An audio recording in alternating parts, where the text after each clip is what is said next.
Welcome to Women, Men, and Relationships. I'm JJ Flazanes, your host. Thank you for downloading today's show. Overcoming burnout with sacred rest. You are in for a treat. This show blew my mind. I loved it. I love all the information that you're going to get from it. And there's even a quiz you can take to see which kind of rest, one of the 7 different kinds of rest that you may need. But before we get to that and today's guest, I do want to do a shout out to the Food Heals podcast. My friend Allison Melody is the co-host of the Food Heals podcast, and they bring together experts in the field of nutrition, health, and healing to teach you the best-kept natural secrets to being a hotter, healthier, and happier you. In fact, they call it Sex in the City for food.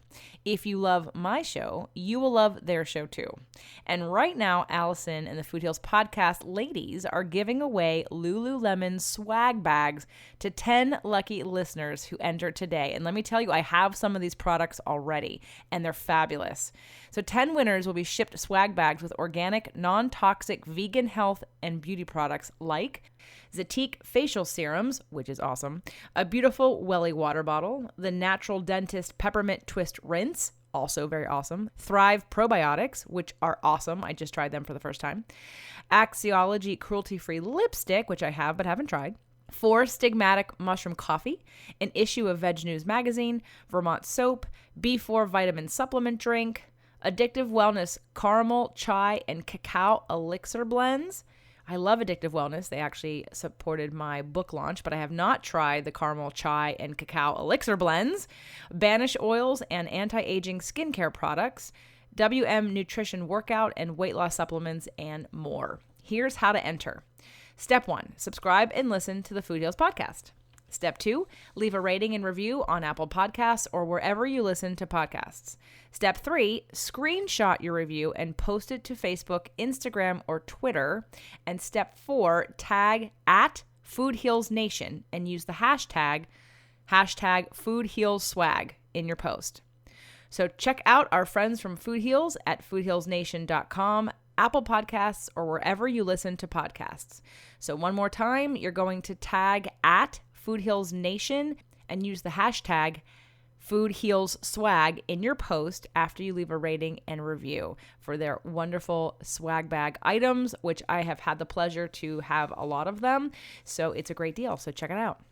So today's show, Overcome Burnout with Sacred Rest, is an interview with Dr. Saundra Dalton-Smith. She is a board-certified internal medicine physician and has an active medical practice near Birmingham, Alabama. She received her BS in Biochemistry at the University of Georgia and graduated with honors from Meharry Medical College in Nashville. She has been an adjunct faculty member at Baker College and Davenport University in Michigan, teaching courses on health, nutrition, and disease progression. She is an international media resource on the mind-body-spirit connection and featured in Prevention, MSNBC, Women's Day, Redbook, First for Women, and numerous other media outlets. Sacred Rest, which is her book, a 240-page hardcover published by Faith Words Hatchet Book Group, is available at most major online book retailers and bookstores. And her book is called Sacred Rest, Recover Your Life, Renew Your Energy, Restore Your Sanity. And today's show is all about overcoming burnout with sacred rest. Welcome to the show, Saundra. Hi, thanks for having me. I'm excited to have this conversation with you. I am really intrigued by your book about sacred rest. And I know we were talking about that you are outlining there are 7 types of rest that you all consider integrative and necessary for sacred rest. So why don't, before we get into this today's topic and overcoming burnout and everything we're gonna talk about within sacred rest, give us a little bit of your story, your personal story, not just your bio, but like how did you obviously get to the place where you're writing a book about sacred rest? Yes, absolutely. As you know, I'm a physician, so my life is very hectic. I'm a mom as well and a wife, and so my days are really packed. And I had spent so much time focusing on getting this career and maxing out that aspect of my life that when I started having all the things that I thought that I needed to be happy and to be fulfilled, I didn't feel what I felt like I should in those moments. I felt like life had let me down. It wasn't living up to its expectations. And I ultimately burned out. I got to the point where I was at my lowest point in my life, and I literally was laid out on the floor with my kids propped up in front of the TV after picking them up from daycare, wondering what is my next step, because I spent all my years training for this profession, and I wasn't happy in it. And so I realized that really this was the life that I had created. And if I had created it to be this horrible, then there are some things that I could do to create it to be more successful and to thrive. And that's when I started looking at what areas of my life did I feel were depleted. And at that time, I was severely burned out. It felt like every area was depleted. And I just systematically went through it. I'm a scientist by nature. I majored in biochemistry and have a degree in internal medicine. So I like to look at things in a very systematic way. And that's where the book came from. It's my story of how I systematically worked through those 7 types of rest, how to regain them and recover my life, and how I now help other people do the same. May I ask you your birthday without your year, what your sun sign is? I'm Pisces.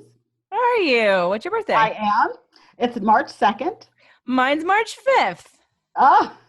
Okay, that's interesting. And obviously, I'm not going to do your chart right here and now, but I'm wondering what the system part. I mean, I'm a system person too, but you feel a little bit more engineer than I am, like you said, in terms of the science and the structure. Although I do the same thing with science and structure. So I'm just curious.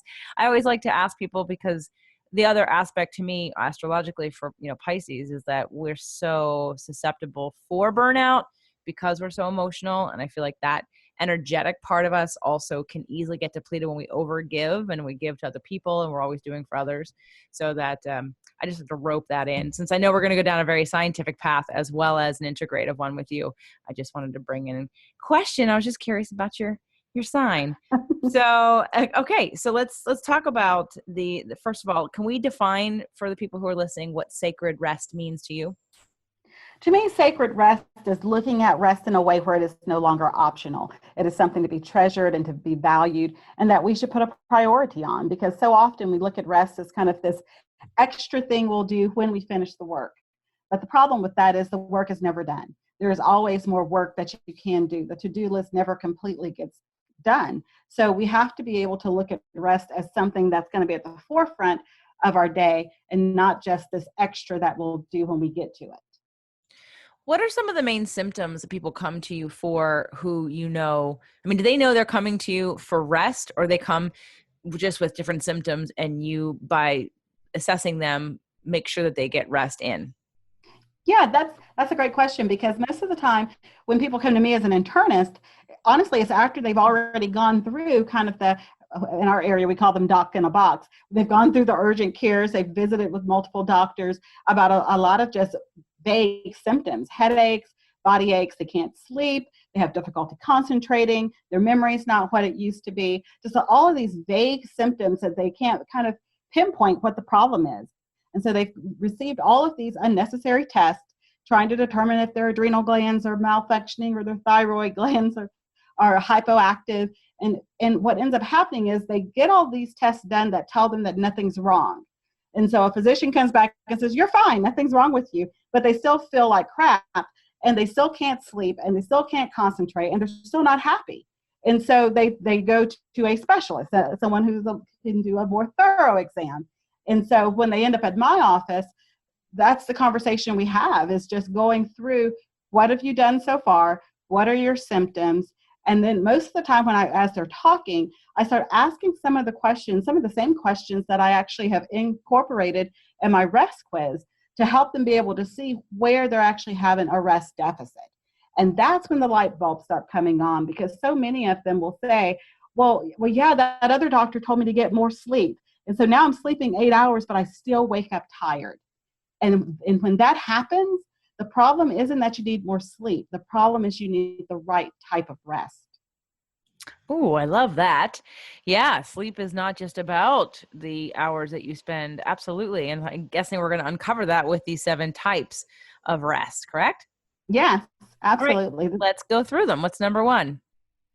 Well, I'll rattle them off, and then we can kind of hit the ones that you feel would be most interesting to your listeners. But the 7 types are physical rest, mental, spiritual, emotional, social, sensory, and creative. Okay. Physical, mental, spiritual, emotional. What was the fifth one? So social. Social, right? Okay, so I'm writing so Social. fast. My handwriting is already terrible. I should be a doctor because my handwriting is so terrible. Social, creative, and then what was number 6? Sensory. Sensory. Okay, so let's go back and talk about that case you had with I'm guessing it was a woman who said, I'm getting 8 hours of sleep and I still feel like crap. So in that case, because that would be considered the physical, correct? That we're actually getting physically the amount of time, whether it be 6, 7, 8, 9 hours of rest. Is that fair? Yes. Well, and that's the thing, because sleep and rest are not exactly the same thing. When we look at the physical part of rest, we're looking at both passive physical rest and active physical rest. So passive physical rest is the sleeping and the napping. So that's one portion of it. But then there's the active physical rest, and that's the stuff we do to restore our circulation, improve our lymphatics in our body, to relax our muscles. That's the part that sometimes gets missed when we have people who lay down at night. They say, well, my body hurts, or I have a headache when I finally lay down. It's because they're not getting the active part of physical rest that's needed to relax those muscles and restore circulation. Fascinating. Okay. Looking at this list, I think I want to handle on a different topic, spiritual and emotional stuff. I'm pretty dive deep into those two things. What I don't deal with and what's new for me in terms of terminology would be sensory for sure, and creative, because when you said that, I thought creative rest. And to me, I think you mean creative expression. No. No. Okay. Right. So that's why. So I think I want to start with mental with you. So if we could do mental, social, sensory, and creative, that would be awesome, because I definitely know that everyone's mental activity is way off the charts and people don't know how to calm down. So I think that that's a huge piece. So let's do mental. Yeah, that's one that's really important if you're someone who has a job that requires you to actively process information and you're constantly having to control a lot of facts. And I say job, but honestly, I see it a lot with women in general who are doing like homeschooling or things like that, where there's just a lot of tasks to be organized and a lot of organization skills that are required, because we get into this habit of having our cerebral space cluttered, just constantly filled with activity. And so when it becomes time to sleep, over 40 million people, a third of the population, are sleep deprived because they say they can't fall asleep at night. They can't get into those deeper levels. Well, for a lot of people, what happens is when they lay down to try to sleep, all of a sudden, all this stuff that you've been holding at bay kind of all comes together in your mental space at one time and wants to be processed. And that is not the time when you want to be processing all of your mental junk that has just been kind of floating out there. So what we teach people is as far as clearing your mental space, is to be able to, particularly before you go to bed, to do some mind dumping, to allow your mind to release information that is trying to hold on to. Because unfortunately, the way the mind works is if there's a thought that you have that keeps going around and around when you lay down at bed at night. Say, for instance, don't forget to put $5 in your son's lunchbox or something for school tomorrow, or something that's very trivial. The mind thinks that that's important because you keep holding on to it and you keep bringing it up. So it doesn't want to fail you by not holding on to that information. But when you mind dump it, or you take it out of your mind and you actually put it on something concrete, like a Post-it note, you could speak it into your phone to record it. You could write it on just a piece of paper that's by your desk. Anything. It doesn't have to be fancy. Just get it out of your mental space onto a concrete surface. It gives the mind permission to let it go. And so that way you're able to go into deeper levels of sleep, and your sleep is more likely to be refreshing in that way. Definitely. I know people that can't stay asleep because their brain just wants to keep remembering whatever it is they're supposed to do the next day. And I've experienced that over the years as well. So that's awesome, and a great reminder for everyone who's listening, because there's a lot of mental chatter going on and anxiety that people hold on to unnecessarily, which of course is going to disturb the rest of the sleep. If you're sleeping and then you're not actually really resting, doesn't matter how long you lay in bed, or it probably prevents you from getting into the deeper stages of sleep, right? Absolutely, because with the 5 different stages, 4 to 5, depending on which group of science you're looking at, but really the levels of non-REM sleep that affect us most are when we get into that deeper stage 3 and stage 4 of non-REM sleep. And those stages can't be accomplished if your mind is actively processing information. And so often, there are these situations that a lot of us will have happen to us during the day that are distressful to us in some way. And rather than process it in the moment, we try to put it away for later. And right before you go to bed is not the time to process that. I recommend for someone, let's say if a coworker ticked you off and, you had some type of issue that happened at work that really upset you. If you don't feel like processing those emotions in the moment, which is what I recommend, write it down and then process it when you feel like you have time to go there and look at it. Because just letting it rummage around in your mind is just going to create more toxicity, and it's not really going to answer the questions anyway. Does the mental rest blend into the emotional rest for that very reason of what you just talked about?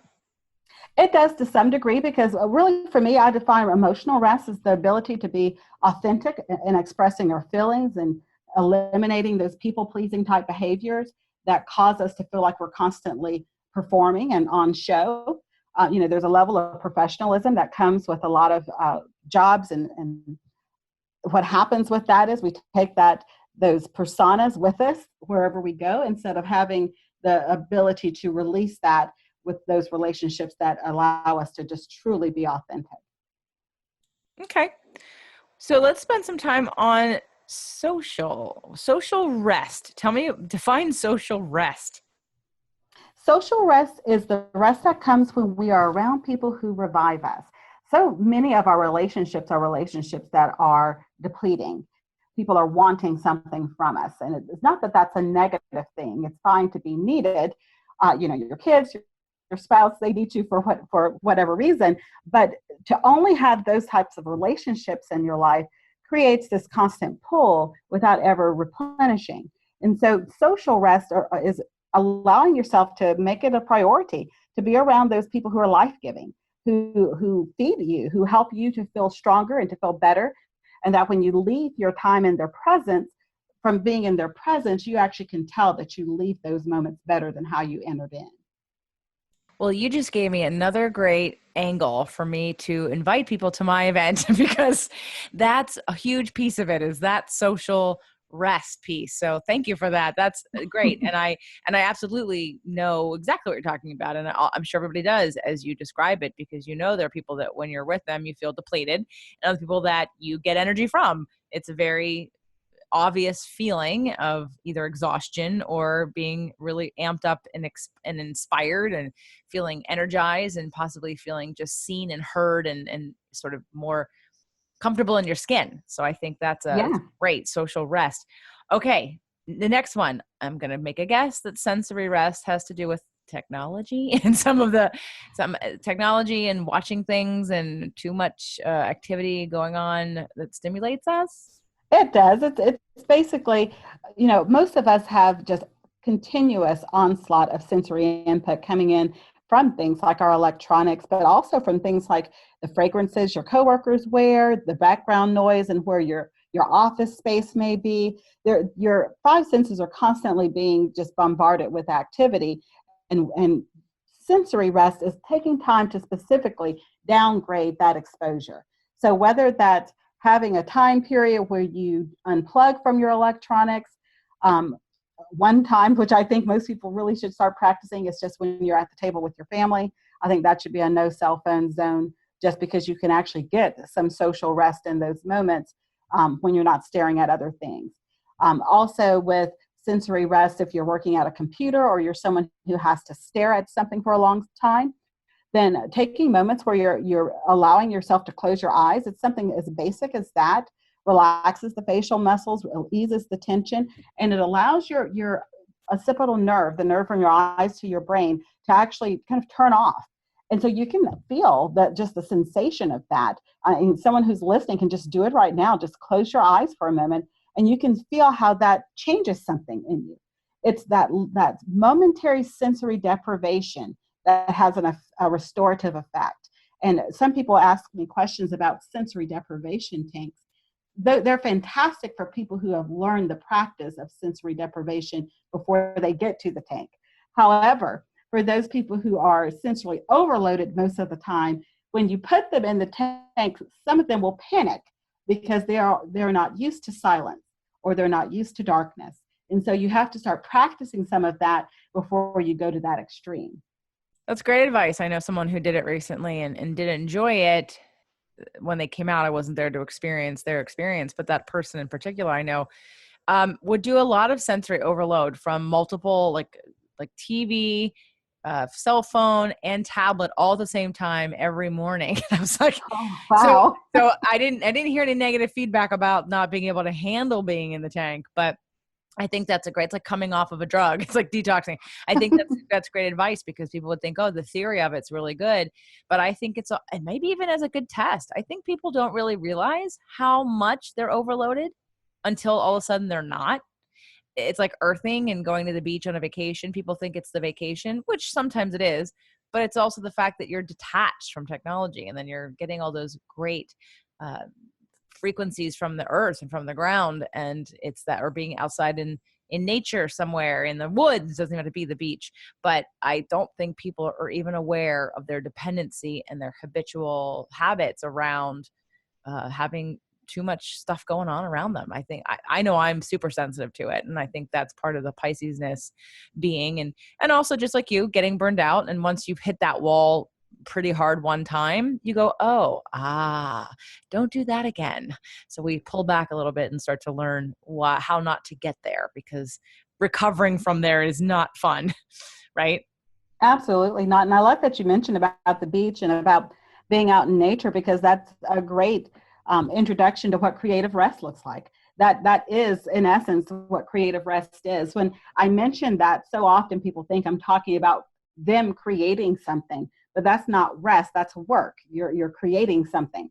Creative rest is the experience of allowing beauty, whether that's natural beauty or creative beauty, to inspire awe and to liberate wonder inside of you. And so that's why so often when people do go to the beach or they go to like some place where they're seeing the mountains or just some beautiful natural scenery, they have a tendency to feel this sense of awe and wonder and just liberation within them. And that's what creative rest is. It's also seen not just in natural beauty and natural creation, but also in things like music and art and theater. I have a lot of friends who really love classical music, and they can be sitting listening to something, and you can just see on their face, they're just enraptured by the experience, and something comes alive inside of them. Something is being restored and replenished in them in those moments. I don't understand it, because that's not how I receive creative rest, but for them, it's a vital part to how they stay energized and how they stay happy and thrive. This is great. Now, looking at this list, which one or two do you think are the most prevalent yet not discussed or understood parts of rest that people really need the most? The ones, when I get over 15,000 people have taken my rest quiz at restquiz.com. So I actually have the benefit of knowing which ones people are having the biggest difficulty with. And really, it's social and emotional are the two biggest. And I honestly think that part of the reason is we feel like we are very connected with each other just because of the amount of social media and the amount of access we have to people.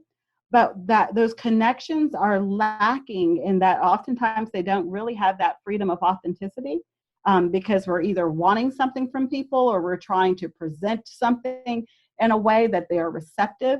So we oftentimes don't really give our honest truth because we're wanting to uphold an image. And then with social media, on top of that, you don't get the presence. And that's really where the social rest comes in. It's not just the interaction, it's the power of presence. It's seeing someone's movements, hearing their voice inflections. That's why, if everyone on Facebook had to do a Facebook Live to present their thoughts and their comments, you would have a lot less negativity because people won't as quickly put that out there. However, it's very easy to put out negativity when you don't have to claim it by attaching your presence to it. Interesting. Now I use very law of attraction terminology, which to me is also just basic physics. There's like frequency and vibration, but you could also say energy. Would you say power of presence is also just energy?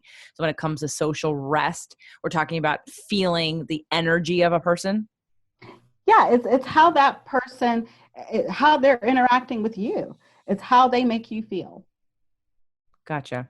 Which is why, like you said, social media, you don't feel the energy of the person. You just have there's no energy there. It's just they're typing something unless it's a video. So having that social rest of community in person, or at least virtually, in a way that translates and transmutes energy in a different way. So that way you have that deeper connection. Now, the emotional piece, we didn't go over that, but that to me is definitely obvious with this amount of suicides that are going on now, especially high profile ones. And the awareness I think people are starting to have, at least I hope, in the need to understand emotions on a different level. So what, without going too deep into it, because I know you just wanted to cover a few of them, if there were one or two recommendations about the emotional piece that you had for people, what do you think are your top two recommendations? Well, I'm glad you brought that up about the recent high profile suicides, because I can definitely understand that.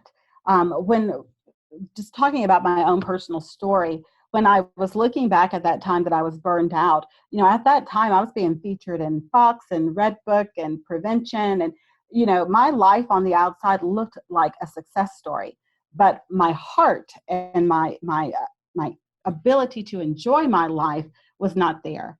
And so being successful on the outside and having it look successful really does no one any good, because it doesn't allow for that person who's experiencing it to enjoy the benefits of that. And I think that's the disconnect that sometimes happens with high achievers. We love the achievement, and sometimes we forget that it's necessary to have those boundaries and those times of reflection that we can get from rest to be able to enjoy what we've achieved, because it can't always be about the chase. As fun as the chase is when you're a type A or a high achiever, the chase alone will not satisfy. At some point, you have to be able to just enjoy it. Yes, absolutely. And again, your list brings us to a new level for me with understanding rest. When I look at something like some of these suicides, I go straight to the astrological emotional piece of people that don't really understand emotions and the breakdown of emotions. So there's a lot of misconception about emotion, which then, especially for people who are very sensitive, then misunderstand and don't think there's any way out. So I think that that's such a huge piece that I wish we would be teaching in schools, that we would, that everyone could actually get educated a little bit more specifically, so everyone's not so freaked out or makes generalizations about that. Today I feel this way, that must be truth. Like understanding the parts of the mind that make up emotions. So I knew that one was a big topic, which is why I stayed away from it for today's show, because I'm sure we probably could have spent the entire show just on that one. So so you're, if I'm hearing it correctly, the recommendations you're making for those people are to take more social rest, to about the other parts of rest, because they're not able to enjoy if they're kind of at that level. What was yeah. So if I had to speak to myself in those moments on how to get more emotional rest, at that time I had maybe one or two close friends, and I never spent time with them because I didn't feel like it was important. And so the number one recommendation would be find your people who get you for who you are, the good, the bad, and the ugly, and make it a priority to spend time with them telling your truth, however ugly that truth may be. Because in those moments when I was laying on the floor, my truth would have been, I don't want to be here anymore. I don't see the point of this. I know that other people think I'm giving them benefit in what I'm doing in my life, but I don't feel like I'm beneficial or that I'm even benefiting from it. And so you have to be able to have those people that you can speak that to. And that could be a counselor. It could be a coach. It doesn't have to be someone that is, your best buddy, your BFF. It can be someone that you're actually paying to be able to say that, but you have to have those people, because otherwise you get to that point where you feel like you are not understood and you're the only one. And that gets to be a very small box for which most of us suffocate in. And then the second thing that I would say to myself in that moment is to find time to rest, because for me, I associate rest with restoration. And so every time I do one of these 7 type of rest activities based on the different types of rest, something in me gets restored. And the more I get restored, the stronger I get and the more resilient I get. And I think that's required in the world we live in today. Yes, we have to have strong emotions and strong bodies and strong minds and strong hearts, but there has to be a level of resilience because there's always going to be things that are coming at us. Right. And we're not going to build up that resilience if we never stop to let it expand. If we're just go, go, go, we're always in breakdown mode, which is another reason why I started doing live events, because I wanted to gather my community and I wanted the social rest. I wanted the socialization part and the creative rest and the sensory rest of things in ways and how we do things. So I think that's great. And this is awesome. And it speaks to, especially from a physician's point of view, it speaks to the depth of rest and we take it for granted and think it's just sleep. But like you said, so many people are getting enough sleep, but aren't getting enough rest, and they're not rejuvenated and they're not bouncing back and they're not enjoying their life and they're not healing. And so I know you have the quiz, and we're going to tell people how to go take that quiz so they can find out where they need help. Let's say they get through the quiz, and then obviously you have your book. Tell us about your book. Yes, my book is Sacred Rest, Recover Your Life, Renew Your Energy, Restore Your Sanity. And it's available everywhere. And you mentioned the quiz. The quiz is very simple. It's at restquiz.com. And I highly recommend they do that because really, oftentimes when people say, oh, I get plenty of rest. I rest on the weekends. And so I asked them, well, okay, so how do you feel after that? They can't quantify it because for them, they've just lumped rest over into this all-inclusive vegging out on the couch watching Netflix. Well, I don't have any problem with that if you just enjoy that, but let's not call it rest unless you can specifically tell me what got restored. Because if you left that moment no better than how you entered in, then that was not rest. Awesome. And then how do you work with people after that? Well, we do personal assessments where we actually look at your results for those who want a deeper understanding. The book goes in very great detail with each of the 7 types of rest, what it is, what it looks like, as well as giving 3 tips for each of the types of rest to help people be able to start implementing that day, different ways of getting more rest in that area. I also offer a Sacred Rest challenge that's free. It's a 30-day challenge where you get one little quick email every day for 30 days that covers one of the 7 types of rest, just a very easy way to start incorporating them. And there's classes that I do on Udemy as well to help people. It's called Lifestyle Upgrades for Busy People, to help them be able to learn ways to upgrade their life even while they're at work. A lot of times I work with companies to come into their workforce and to train their employees how to be more self-aware of their bodies so that they can then start having a bigger impact within their job. I love it. It's so needed. It's really needed. This is a great conversation. Everyone, go to restquiz.com and take the quiz so you can find out where you need I'm going to go take the quiz so you can find out which area you need the most help in, and absolutely get the book and be in touch if you need some help. And make sure you look at all the different areas that you already know what you need to do about it and start to take care of those things as well. Because as those of you who've listened to my show know, I cover similar things in different ways, never to this degree about rest. And I'm so excited about that because it's another tool for everybody to feel better faster and to identify some of those areas that are stopping you. So go to restquiz.com to learn more about that. And Dr. Saundra, it's been a pleasure to have you on the show today. Thanks, JJ. It's been great. Thank you for listening to today's episode. And I just want to remind you, we have very limited spots left for the next big step. Come on over to jjflizanes.com/next big step to get your live ticket or your virtual ticket if you can't make it to LA, so you can get all the same information in the comfort of your own home. jjflizanes.com/next big step.